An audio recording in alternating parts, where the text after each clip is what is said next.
This is a little audio news slash podcast. Doing this with a friend of mine, Ed Eschler. Hello.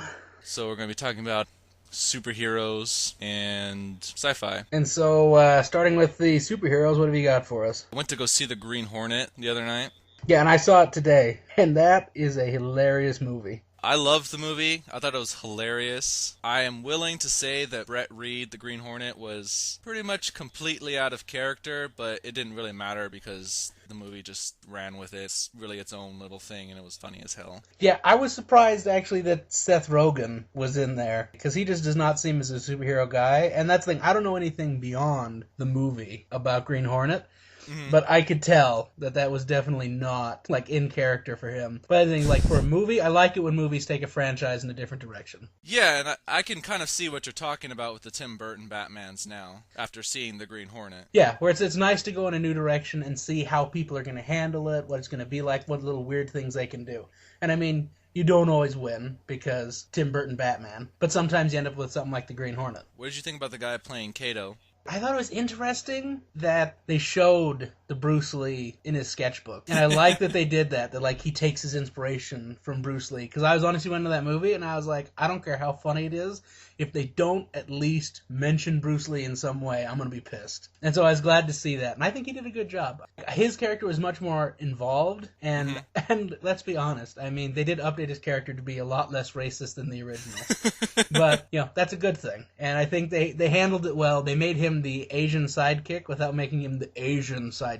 Yeah, no, I mean he was a bit of a dork, but it wasn't insulting.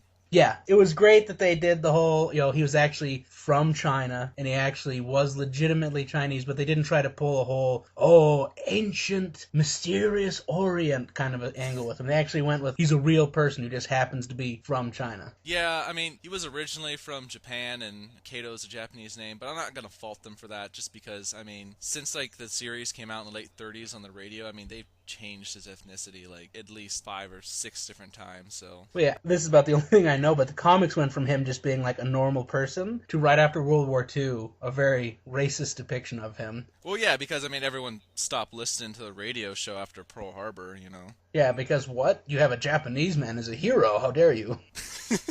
Cameron Diaz, I thought that was a bit of an odd choice. Yeah, I was surprised to see her, and I think it's hilarious that they actually had Seth Rogen point out her age. Because, no offense, still a lovely lady, but you could kind of see it in her face. And so I like that they addressed it and then moved beyond it. Yeah, definitely. I can feel you on that. The kind of unrealistic stuff make you frown or anything like that? No, not really. I mean, I don't like it when people expect realism out of things that are not supposed to be realistic. You know, it's like, okay, I go to a World War II flick, I expect people to die when they're shot. I expect things to work kind of realistically. When you show me the Green Hornet, I don't care that bullets don't seem to go through things anymore. Or that he had these magical devices. Or the paintballs with knockout gas that make giant green clouds even though they're a little paintball. I don't care. It's fun. They're gadgets. I mean, I'm assuming you feel sort of the same way, but... No, I feel 100% completely the same way. I would say, if you don't know anything about the Green Hornet, definitely go see it. If you're a pretty good Green Hornet fan, go see it, but be open-minded. Yeah, and that's the thing with a lot of these movies. It's like, if you're really super die-hard and everything has to be original and true to it, you just don't go to movies that are based on properties you like. But I mean, if you're looking for a fun new look at it, this movie is great. I would probably go see it again, honestly, in theaters. Yeah, me too.